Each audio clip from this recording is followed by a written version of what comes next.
My name is Willie Lawson, and this is the Morning Report.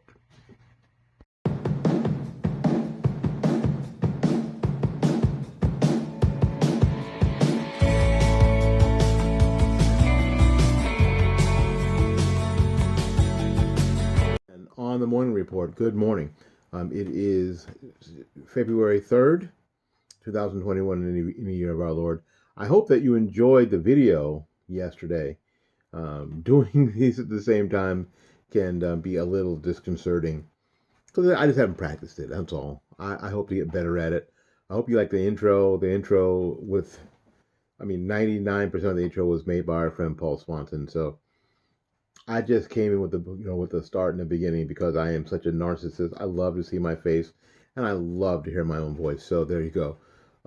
But thanks, Paul, for the intro. It was awesome. Today, we have to add some things to the program. So things we missed yesterday because we did something different. There is a Bryce is Right that you must hear. And I think that it's important because I'm worried about Tim. I think Tim might have given up. So it'll be important to hear what he has to say today. We're also going to get a clip from Christopher Townsend's Patriot, and there's a story behind that, and we did that story 2 days ago, I think, the day before yesterday, about Patriot and what that means to our work here during Black History Month. I think that's super important. And we have some things we need to talk about. The personal appearances, we talked a little bit about that yesterday. We're going to talk a little bit about that today, of course, and some stories that we have, that are in the news that you need to know about. Again, take these stories, put them away, because it's building up. It's great. It's great. It's frustrating and it's nerve-wracking, but it's building up. And it's building up tools that you and I can use later to convince our friends and neighbors that we might have looked crazy before, but we were right. You know that song, that Billy Joel song that says, "You may be right, I may be crazy, but it may be a lunatic you're looking for." Here we are. So just take these stories and squirrel them away in your memory, do some research, learn more about them, and then we can move forward. And at some point, when it is advantageous, we will move forward together. Promise. All right, so we're going to take a little break, and we'll be back right after these messages. All right. Well, thank you ever so much for joining us this morning on the Morning Report. Again, my name is Willie Lawson, and the Morning Report is a production of fightbackmedia.com. Fightbackmedia.com. We appreciate you being here. Let's get on with the stories now, because the stories are what the dealio is. They really are. All right. Not everybody in the Democrat Party is happy with the president's executive orders. So far, there have been 42. 42 since the 20th of January. 42. We're going to talk about that pace in a bit. But so far, Montana Senator Jon Tester, a Democrat, on Tuesday said President Joe Biden's decision to cancel the Keystone XL pipeline was a mistake. He came to the conclusion based upon his personal experience as a farmer. He says, "I've been a supporter of the Keystone pipeline. There have been two caveats, and they've been basic caveats. You don't do it to the safety standards, and you respect private property rights. That's it. You do it to the safety standards, and you respect private property rights." I think the Keystone Pipeline folks have done a better job. Have done better getting the Fork Peck tribe on board. They need to continue working to do that, but in the end, I think it's a good project, Hester said. I believe that I believe in climate change, but I also believe that one pipeline isn't going to turn it around. It isn't going to turn our climate around. It's not going to make a markedly worse situation. The Montana senator says he supports the Keystone Pipeline, but he also supports research diving into greenhouse gas emissions, such as carbon dioxide, that are released into the air. This might sound like two different philosophies butting heads, but I'll tell you, in my real life, I'm a farmer. I love how you said in my real life, I'm a farmer. And we're not where we need to be in this country for replacing diesel fuel with something else. In a tractor, for example, or a semi that's going down the road. Tester explained that he supports the Keystone Pipeline because of significant research and development is needed for alternative and conventional oil and gas. The market isn't there yet. Well, of course it isn't there yet, but we know that. So there's this senator from Montana who says that Joe Biden has made an error. He has made an error in stopping this particular pipeline. And the fact of the matter is that the oil is still going to move. Now, a lot of you have already seen my post and seen other people's posts. So you have to wonder, so why this particular piece of pipeline? Why? Well, that oil is going to move on rail cars. It's going to move in rail cars. And guess who owns the rail cars? Somebody who gave $58 million to the Biden campaign. That would be one Warren Buffett. Warren Buffett is going to make out like a bandit here. Who else is going to make out like a bandit? Of course, oil from places like Russia that we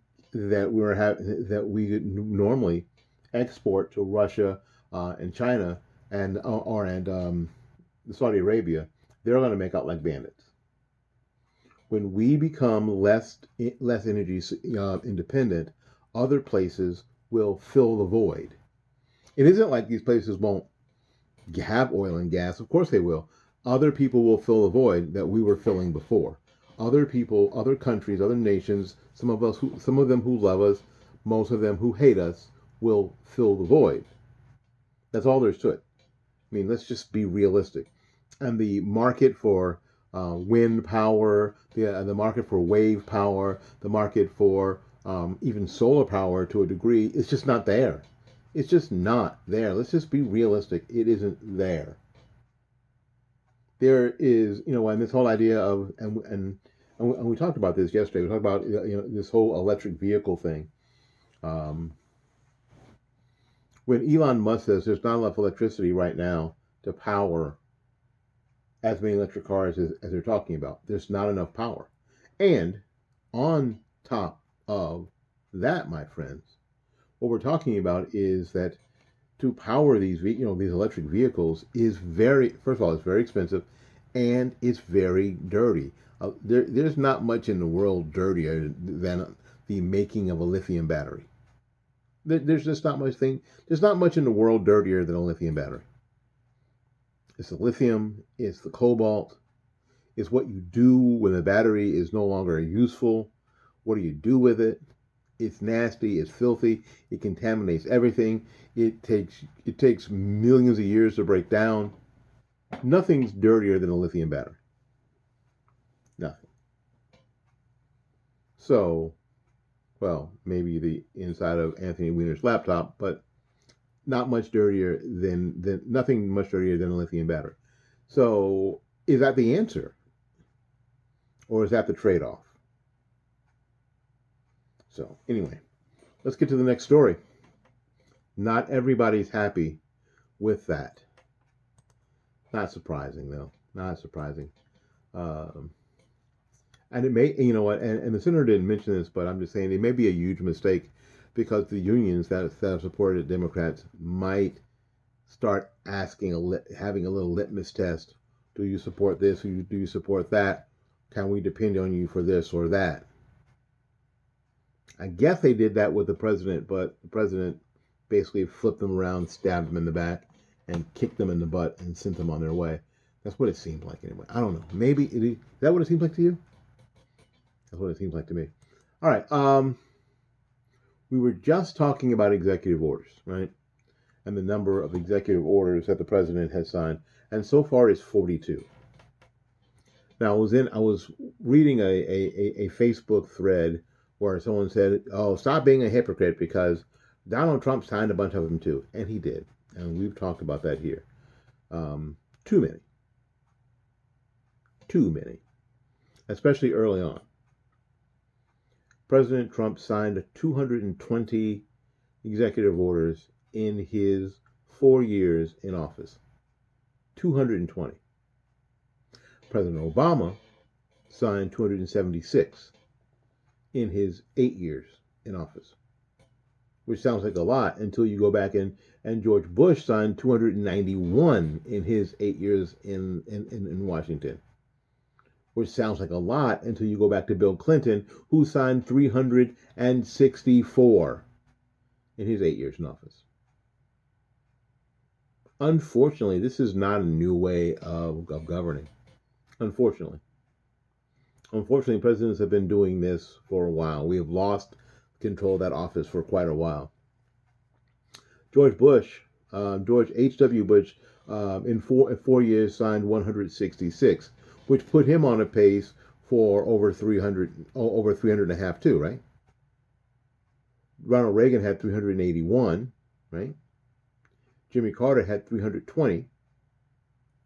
Gerald Ford in 2 and 3. Gerald Ford, who came in 2 and 4 and 0.45 years, 2.5 years, had 169.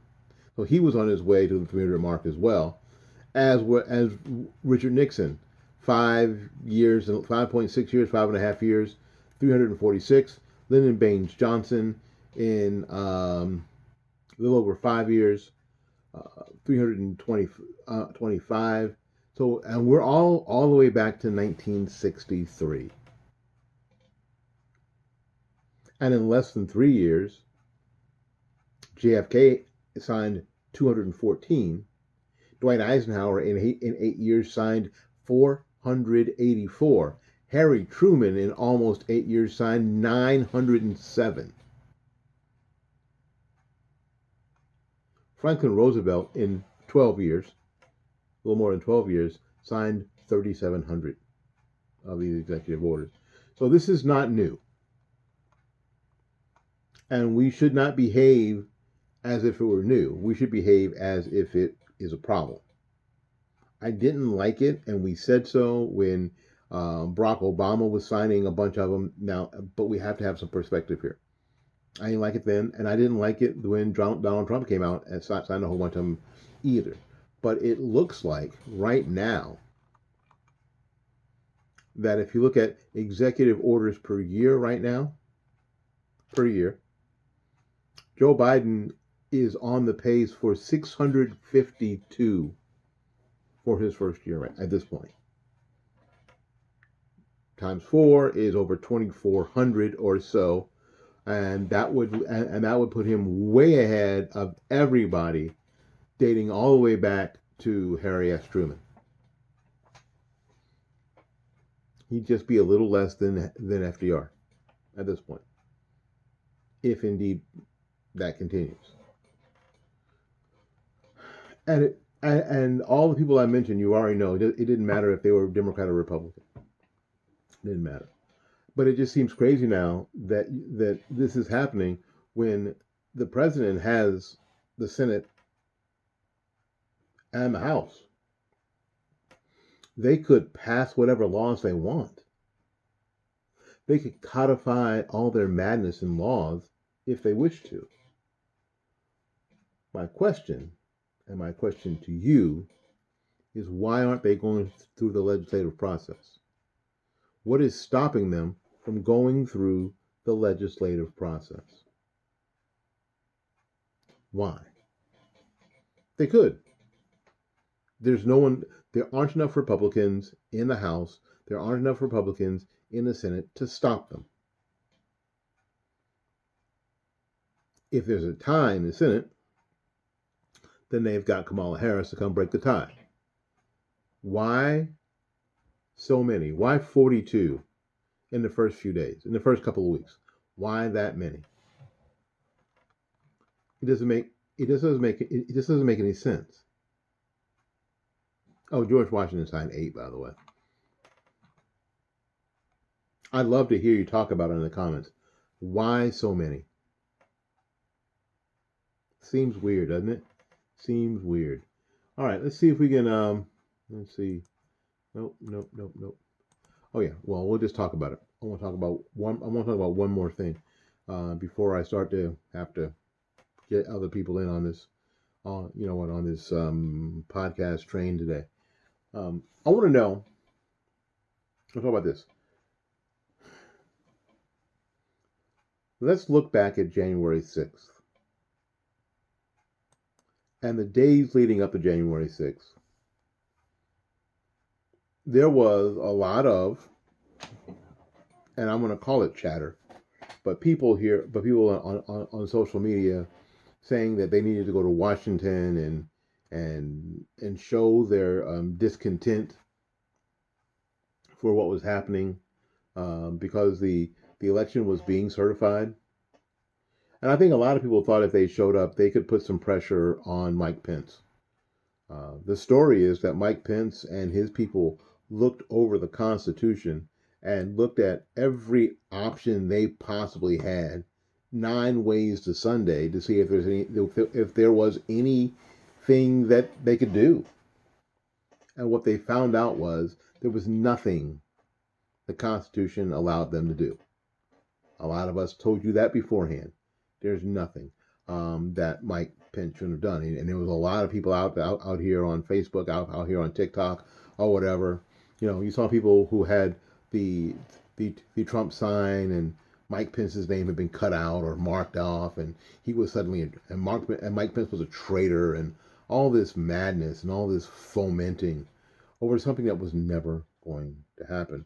That Mike Pence didn't have any place to do. If indeed you are a constitutionalist, if you are indeed worried about the Constitution being overrun and ignored, then you kind of have to suck this up a little bit, because if you're going to live by that document, you have to live by that document.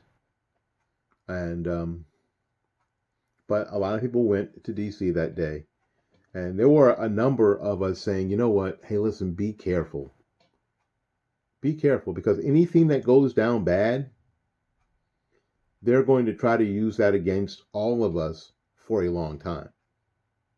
And the idiocy that happened in the breaching of the Capitol, whether you think it was we were set up by whomever, if you saw a lot of Antifa, if you saw a lot of whomever, and some of us saw video where there were Capitol Police seemingly ushering people into the Capitol. I talked to my friend George Farrell, the CEO of Black Pack and the author of Colorblind, who used to be a DC cop, who was thunderstruck that the bottom floor of the Capitol, that glass was able to be broken, because as far as he knew, and he'll come on the show and testify to it, that glass is bulletproof. I've never seen bulletproof glass being able to be shattered by a chair or a piece of furniture or a hammer or whatever. So in any case, again, that I'm putting all that out there. So a lot of us warn people, don't get caught up on all that. Now you've got leftist professors saying that the rest of us who watched that and were Trump supporters should be hunted down like we hunted down the terrorists from 9/11. You're being put in the same bucket as the people who drove planes into buildings and killed civilians. We're being put into the same bucket as those people that we sent to Guantanamo, the people that we pulled out of spider holes, the same people.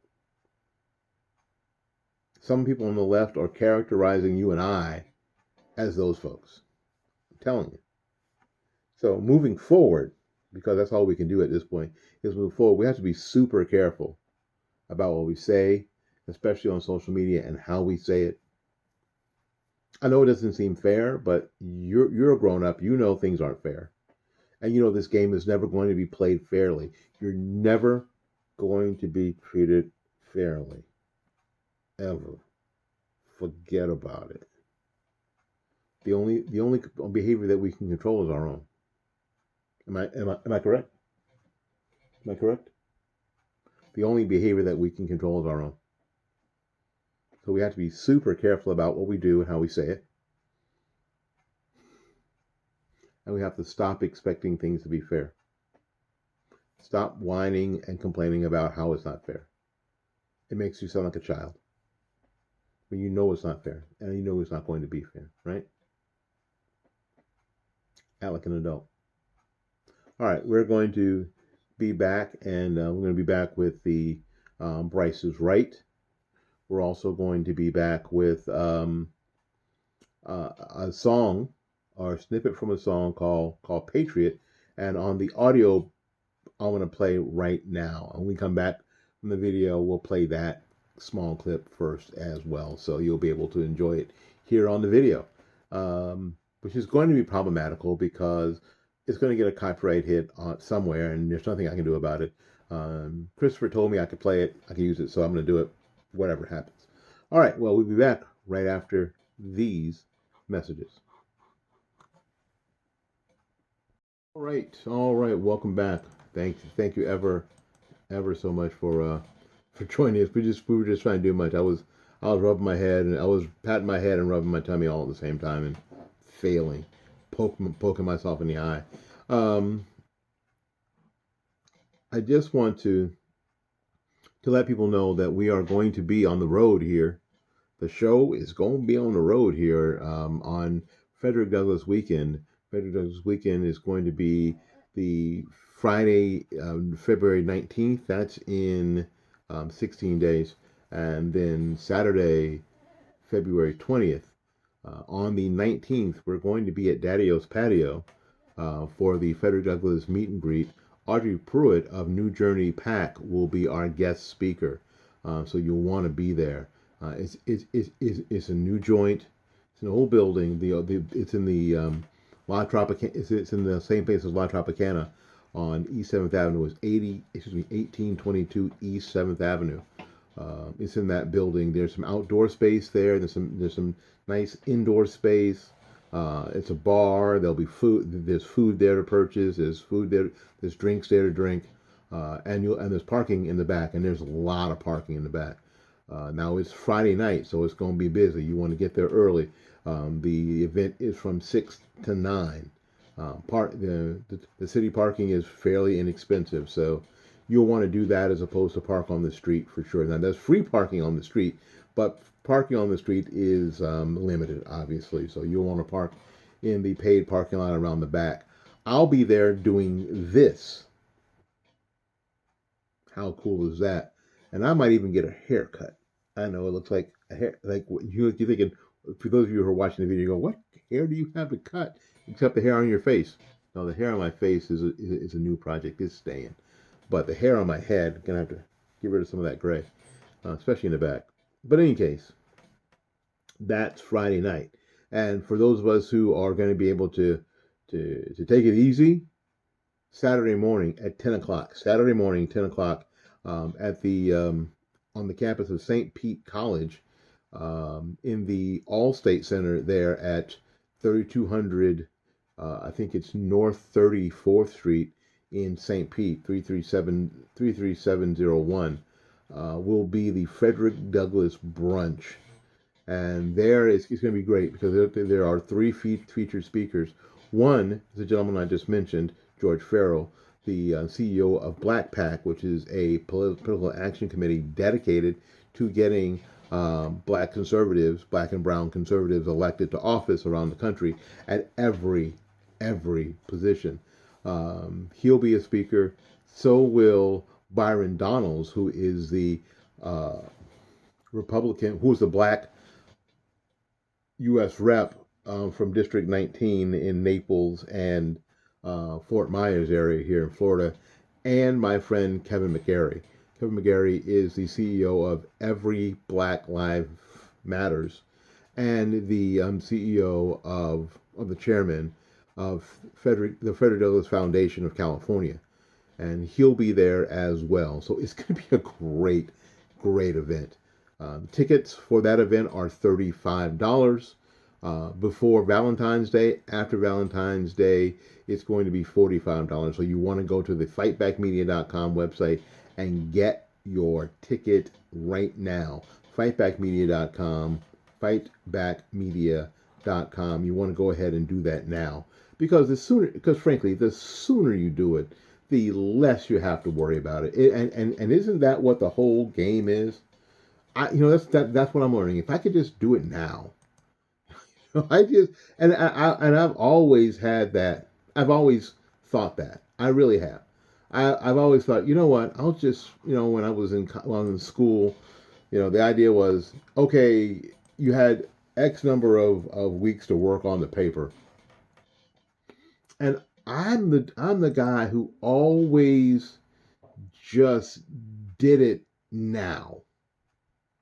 I'm thinking if I'm only going to spend a night on it, if I'm only going to spend one night on it, then what the heck? I'm just going to do it now. I'm not going to draw this out. I'm just going to friggin' do it now and not worry about it. I mean, seriously, so I'm really of the mind, seriously, I'm of the mind that, just do it now. Just go to the website right this very minute and do it now. You don't have to worry about it. You don't have to, you don't have to think about it. You can just do it right this very second and be done with it. Feel me? Just be done with it. All right. So we didn't get to the Bryce is Right yesterday because I was doing the video thing, and frankly, it just became overwhelming for Will. I'm not gonna lie to you, it just became overwhelming. But we're going to do it now, and we're going to do the video portion of it on the video. So the next thing you see will be my friend Tim Bryce of Tampa, TBC, TBC.com, that's what it is, TBC Tampa, which is Tampa Bay Conservatives, Tampa. My friend Tim Bryce with The Bryce is Right. This is Tim Bryce with my column titled, If You Can't Beat 'Em, Join 'Em. I've been a loyal Republican for almost 50 years. I've worked on campaigns, written political copy, and voted regularly. However, when the Republicans in Congress recently turned their back on President Trump during the stolen election and ensuing impeachment, they revealed their true spineless characters as Republicans in name only. Rhinos. Unfortunately, this goes beyond the federal level and down to the state, county, and municipal levels. Even party officials at the county and club levels are deemed weaklings by grassroots constituents simply for their blind obedience. Consequently, people by the thousands are fleeing the GOP. If by chance President Trump is convicted of impeachment, a lot of people will be blaming the GOP, and the party will likely disintegrate. I suspect this is what the Democrats had in mind all along. Because of my background, I'm often asked what Republican voters should do, stay or go. As I see it, there are three options. First, stay with the party and try to improve it from within. This can only happen if there is a groundswell of support to push the rhinos out of the way. In all likelihood, this will not happen as the good old boys and girls are firmly in charge and will toe the party line come hell or high water, thereby suppressing Trump supporters. Number two, switch party affiliation to independent. But by doing so, people will no longer be able to participate in party primaries, unless your state allows otherwise. And number three, switch to a third party. You can either switch to an existing party, such as the Libertarians, who do not exactly have a stellar track record, or form a new party, such as the Patriot Party, which is often discussed. The problem here is it takes time to grow a third party and gain any traction, particularly as both the Democrats and Republicans are trying to shut you down. Of these three options, independents are on the rise as they are sick of party politics. However, by doing so, they become less informed of candidates, particularly at the local levels. Actually, there's a fourth option, something that came to me like an epiphany. Now, don't laugh, but remember the quote, "If you can't beat them, join them." That is precisely what we should do to the Democrats. In other words, let's take a page from the Democrat game book and infiltrate, undermine, and dominate. The Democrats are past masters at this. Imagine if the 74 million people who voted for President Trump simply switched over to the Democrats.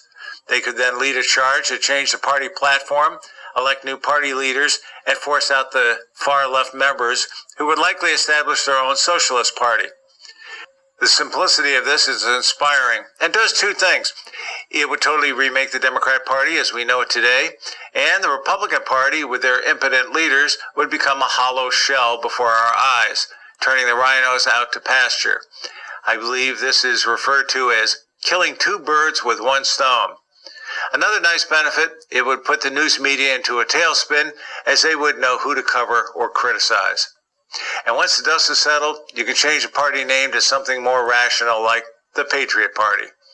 I know people will find it distasteful to join their former adversary with dullard morality, but you have to think about transforming America. After all, that has been their game plan all along.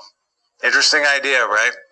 Well, let's see if the Democrats like the taste of their own medicine, namely subversion. File this under food for thought. Friends, keep the faith. This is Tim Bryce in Palm Harbor, Florida. Follow me on the internet at timbryce.com. Tim is always interesting. Can you imagine? Like tomorrow afternoon, like 50 million people going to their SOE and changing their party affiliation from Republican to Democrat. Can you imagine? Well, I'm sure that the Democrat Party would try to pull a Robin Hood and say, "Stop! You can't do that. No, something's up." I'm sure they'd want to stop that, and they'd blame. I don't know. They wouldn't blame Tim. They'd blame Rush Limbaugh. Imagine they just, if 50 million people just became Democrats immediately today, overnight, like by the weekend. 50 million people were Democrats. And then by next week, 70 million people were Democrats. And we were Democrats who were going to meetings. Finding out when the meetings were, they'd be trying to hide them damn meetings. They'd be trying to have those meetings in secret, boy. Whew, my goodness. It would be the thing. And we show up and go, oh no. Vote down stuff. Vote for traditional Republican conservative values in some of the local meetings and run candidates and who are constitutionalists on Democrat parties and on Democrat tickets and win. It would be a friggin' hoot. That's why I love Tim. It would be a hoot. Now, if it could be done or not, I'm not. And this is. And he was talking about this kind of tongue in cheek. Could it be done? Anything can be done. Will it be done? Probably not. But it's worth thinking about. That is for sure. It is truly, truly worth thinking about. All right. Before we get out of here, I want to talk about this song, and we're not going to play all of it because we're going to take a copyright hit anyway, which is why on the video I'm doing it last, because if I have to cut it off to get the video up, then I'll do that. But my friend Christopher Townsend, who is a Marine, he is not a retired Marine, but he is a Marine that is doesn't have duty now, I guess. I don't know. It's hard. What the hell do you call Marines? Because Marines don't ever want to be ex-Marines. They could be 105, no legs, no arms, and and half their head missing, and still be Marines, and still have other Marines call them Marines. So there's no such thing as an ex-Marine. So this is a Marine that is home, who is from Mississippi, and who is doing a bang-up job on TikTok and Instagram. Tophertownmusic, if you want to follow him, Tophertownmusic. and doing some music. And he and some other people, like Marine Rapper, have done this song called Patriot. Now, Patriot has an interesting history because it was doing great on the charts. It was soaring up the charts, and then January 6th happened. And when January 6th happened, because of some of the lyrics that I'm going to play for you here, right in a few minutes, all the major streaming services started taking it down, and it suffered. But Christopher and his fans and attorneys and the like have been diligent about getting streaming services to put this tune back, and it is climbing back up the charts. It's back on iTunes and Spotify and everywhere. So I asked him a couple of days ago if I could use it in an intro, if I could use it on the program, and he said, "Yeah, go right ahead." So we're only going to use about 45 seconds of it. So it's a small video that I cut. So you're going to see that, and you're also going to hear it here on the audio portion, and then we're going to say goodnight. It is it's a tune called Patriot. It's by my friend Tophertownmusic, Christopher Townsend. You can look him up on Spotify, and you can look for Tophertownmusic on TikTok and on Instagram. Follow him, coolest guy ever, and we will be back tomorrow. No, what's today? Today is Wednesday. We'll be back Thursday. So again, until we see you again, go out there and learn something, love somebody, and for goodness sakes, take care of yourself. Now the Patriot.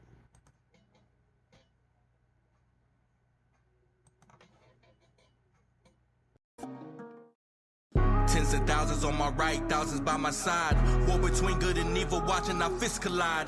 Battle for our freedom now, to the streets we ride. Flags waving all around, pages full of pride. This is where we make a stand, no more give or take. March around the Capitol, storm the city gates. Putting pressure on their necks until the truth breaks. All walls of corruption, take out all the snakes. Star Spangled Banner, got it playing loud and proud. People from all walks of life filling up the crowd. Defend the Constitution, many warriors have vowed. Casting down any among us who have bucked and cowed. Enough for tyranny, we come to take our country back. For all citizens, white, red, brown, or black. Return her to a form of glory, fix their bloody crack on the crown. Fetch it down, it's going down.